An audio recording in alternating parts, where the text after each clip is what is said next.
महाभारत के युद्ध से बहुत पहले की बात है, जब कुरुक्षेत्र की रेत अभी शांत थी और महल में नीतियों की चर्चा होती थी।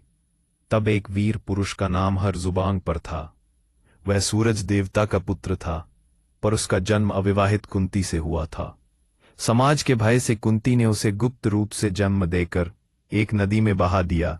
उसे एक सारथी अधिरथ और उसकी पत्नी राधा ने पाल पोसकर बड़ा किया, इसीलिए उसे सूत पुत्र कर्ण कहा गया। कर्ण बचपन से ही धनुर्विद्या में निपुण था। उसका सपना था कि वह अर्जुन से भी महान योद्धा बने, परंतु जब वह गुरु द्रोणाचार्य के पास शिक्षा लेने गया, तब द्रोणाचार्य ने उसे यह कहकर अस्वीकार कर दिया, तुम सूत पुत्र हो, राजकुमार नहीं। मैं केवल क्षत्रियों को शस्त्र विद्या सिखाता हूं। कर्ण का दिल टूट गया, पर उसने हार नहीं मानी। वह परशुराम के पास पहुंचा, जिन्होंने प्रण लिया था कि वे केवल ब्राह्मणों को ही शिक्षा देंगे। कर्ण ने अपने जन्म को छिपाकर स्वयं को ब्राह्मण बताया।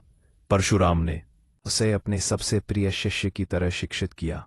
कर्ण ने अत्यंत मेहनत से दिव्य अस्त्रों की विद्या प्राप्त की। एक दिन जब परशुराम विश्राम कर रहे थे, कर्ण उनके सिर पर बैठा उन्हें हवा कर रहा था। तभी एक बिच्छू ने कर्ण की जांघ में काट लिया, पर वह बिना हिले दुले गुरु को सोने देता रहा। जब रक्त बहने लगा, परशुराम की नींद खुली।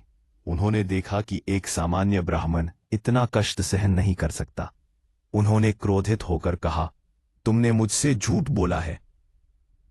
तुम ब्राह्मण नहीं हो, कोई क्षत्रिय या सूत पुत्र हो, इसलिए मैं तुम्हें शाप देता हूं।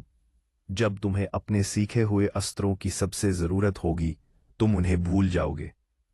कर्ण ने विनम्रता से कहा, गुरुदेव, मुझसे भूल हो गई, पर मेरा अपराध छल नहीं, ज्ञान पाने की लालसा थी। परशुराम की आंखों में करुणा आ गई, पर उन्होंने कहा, जो कहा है वह अटल है। यह शाप आगे चलकर कर्ण के जीवन का सबसे बड़ा मोड़ बना।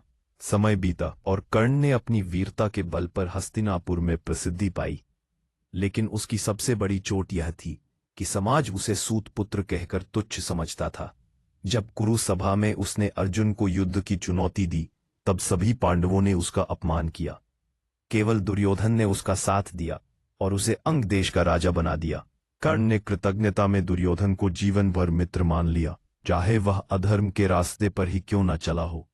कर्ण का एक और महान गुण था, उसका दान। वह कभी किसी याचक को खाली हाथ नहीं लौटाता था। एक बार इंद्रदेव स्वयं एक ब्राह्मण के रूप में उसके पास आए और उससे उसकी दिव्य कवच कुंडल मांगे, जो जन्म से ही उसके शरीर में थे।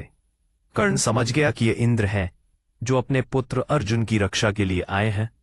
फिर भी उसने मुस्कुराकर कहा, देव, यदि आपने मांग लिया है तो मेरा सौभाग्य है। उसने अपने शरीर से कवच और कुंडल अलग करके दे दिए। इंद्र भाव विभोर हो गए और बोले, कर्ण, तुम दानवीर कहलाने के योग्य हो। मैं तुम्हें वज्र जैसी शक्ति वाला एक दिव्य अस्त्र शक्ति दे रहा हूं, पर इसका उपयोग केवल एक बार कर सकोगे। युद्ध का समय आया। कर्ण ने हमेशा की तरह युद्ध में वीरता दिखाई।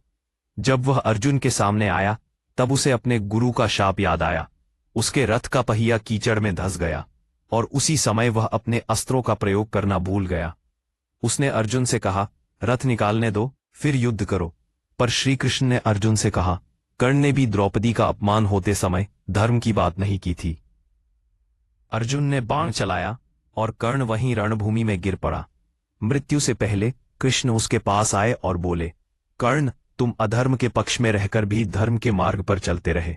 तुम्हारी सच्चाई, दानशीलता और वीरता तुम्हें अमर बना देगी।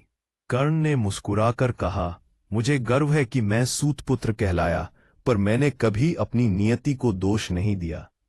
और वह शांत हो गया।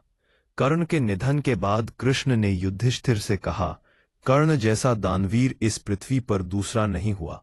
उसने अपना जीवन समाज की तुच्छता से लड़ते हुए बिताया, पर कभी अपनी उदारता नहीं छोड़ी। सिखावन।